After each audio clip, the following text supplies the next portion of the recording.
Yo les gens, ça fait maintenant 1 an que l'arc Wano Kuni est terminé.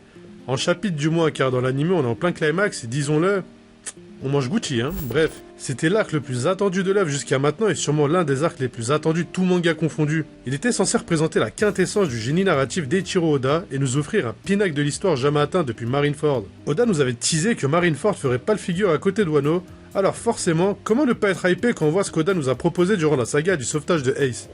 Promesse tenue ou flop justifié, il est temps d'en parler dans ce deuxième épisode du Rikudo Senil.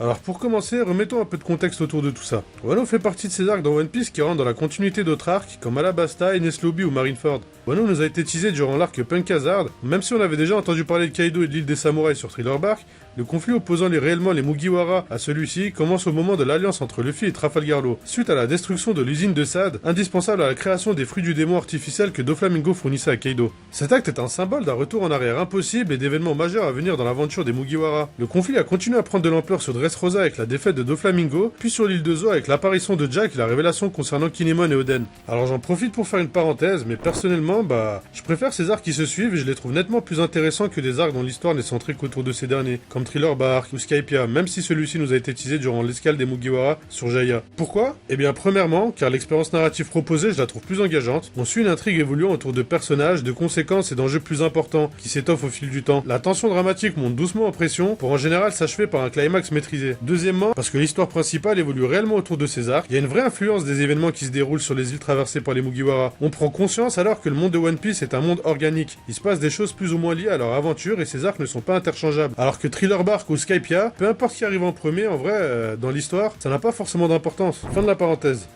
Une fois Luffy arrivé sur Zo, on pensait tous que la prochaine destination serait logiquement l'île de Wano. Mais bon, vous connaissez la suite, Luffy partira récupérer Sanji dans le territoire de Big Mom. Alors j'ai trouvé l'arc Whole Cake Island mal amené à ce moment-là de l'histoire, même si au final il aura son importance sur Wano, mais notons quand même que toutes ces années d'escapade en l'île des samouraïs auront duré des années.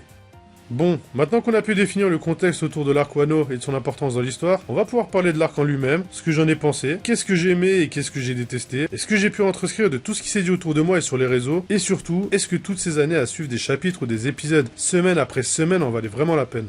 Vous vous en doutez, mais il n'y a pas de vraie réponse à cette question. En tout cas, pas sans apporter beaucoup de nuances. On va commencer par les points positifs de l'arc. Alors objectivement, l'intrigue de Wano est l'une des meilleures de toute l'œuvre. Toute l'histoire autour des fourreaux rouges ou la rébellion des samouraïs est vraiment touchante. Entre ceux ayant voyagé dans le temps qui constatent de façon impuissante ce qui est devenu Wano et ceux restés sur place qui ont tenté de résister tant bien que mal et ont continué de croire au retour de premier, franchement, pour moi c'est une masterclass. La collaboration entre Orochi et Kaido est vraiment efficace. D'un côté on a Orochi, un homme lâche et faible et qui va assouvir sa vengeance envers la lignée des Kuzuki, qui se sert de la puissance d'Ayonko pour profiter de sa position de shogun et négocier avec le CP0, et de l'autre on a Kaido qui utilise Orochi, car il connaît le caractère fier et attaché aux traditions du peuple des samouraïs qui préférerait mourir plutôt que de servir un pirate étranger au pays. Or, il a besoin d'eux en tant que main-d'œuvre pour mener à bien ses projets. Oda a aussi introduit et développé beaucoup de personnages, des nouveaux comme Yamato, certains fourreaux rouges, etc., ainsi que des anciens persos comme Marco, Kid, Killer, voire Izo. Et la cerise sur le gâteau, c'est le flashback sur Oden. C'est de loin mon préféré de toute l'œuvre de Oda, et pour pas mal d'entre vous, c'est sûrement le cas. J'appréhendais vraiment la scène de son exécution comme un moment triste et insoutenable à regarder, mais Oda a vraiment rendu sa mort belle et badass. Ça, quel poulet les gars. Et je parle même pas des interludes entre les différents actes. On apprend dinguerie sur dinguerie, même si j'avoue que c'était pas indispensable de les caler ici, et que parfois ça donnait envie d'en finir plus vite avec Wano pour découvrir ce qui se passait en arrière-plan de l'histoire. Mais ça rejoint ce que je disais sur le fait que l'univers de One Piece est organique. Il vit autour de ses protagonistes, mais pas que. Évidemment, je peux pas parler de l'arc Wano sans mentionner l'animation qui accompagne celui-ci. Honnêtement, c'est pas l'animation de l'année à mon goût, mais ça fait largement le taf. La Toei a pris le risque de se renouveler pour apporter une expérience et une animation de meilleure qualité, et je trouve ça plutôt cool. En gros, tout n'est pas rose, mais c'est loin d'être noir. Les combats sont vraiment bien animés, surtout en ce moment avec le Gear 5. Oui, on dit Gear 5, c'est pas Gear 5. C'est comme si tu disais en français 2ème, 3ème, 4ème et 5. Bon, j'avoue, là je flex, en vrai je dis jamais Gear 5 et ça changera pas. Et en parlant de Gear 5, là je vais être moins tendre. Je vais d'abord m'attarder sur ce qui m'a plu dans le concept et je reviendrai plus tard sur le reste. Esthétiquement, si on met de côté les animations de cartoonesses, le design il me plaît plutôt bien. Ça casse avec les couleurs de Jackie dont sincèrement j'ai jamais trouvé ça ouf. D'ailleurs j'en parlais sur Twitter l'autre jour où je disais que je trouvais les combats plus intéressants et esthétiquement meilleurs avant l'omniprésence de Jackie. En plus les couleurs utilisées collent vraiment bien avec les réelles origines du fruit de Luffy et son côté divin. Et encore une fois je me répète, mais la Toei a vraiment mis le paquet sur l'animation, que ce soit les perspectives utilisées et toute l'ambiance autour du Gear 5, chapeau. Au-delà de tout ça, d'un point de vue commercial, l'arc Wano Kuni a eu un grand succès, faut le dire. Les tomes et les épisodes de l'anime ont été bien reçus globalement et ont généré des grosses ventes. La popularité de l'arc a été confirmée par les résultats des sondages des persos et des arcs de One Piece. Côté marketing, il suffit juste de voir le nombre de fanarts ou figurines existantes sur la nouvelle transfo de Luffy pour s'en rendre compte. On en bouffe de partout, que ça soit dans le métro parisien, que ça soit au Japon, que ça soit à la télé, que ça soit les pubs, YouTube, etc.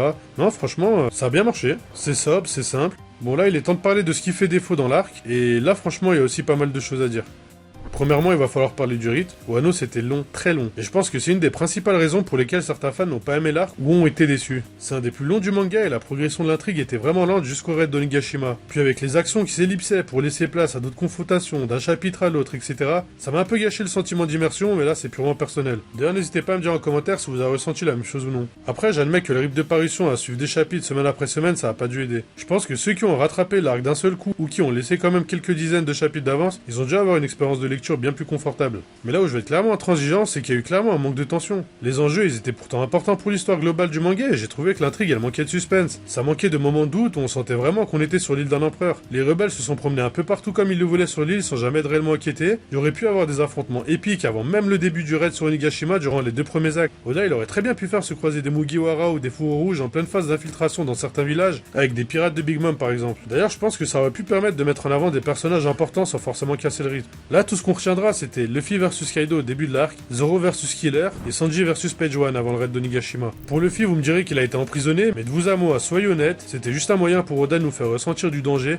alors qu'au final, ça a plus servi à Luffy qu'autre chose vu qu'il a pu apprendre le Ryuo et libérer Wakamatsu. Un power-up en gros. Et je veux même pas parler des morts. Ali comme ennemi, c'était soit ellipsé, comme pour Izo ou Ashura Doji, soit c'était anecdotique au mieux, voire ridicule au pire, comme la mort de Hawkins.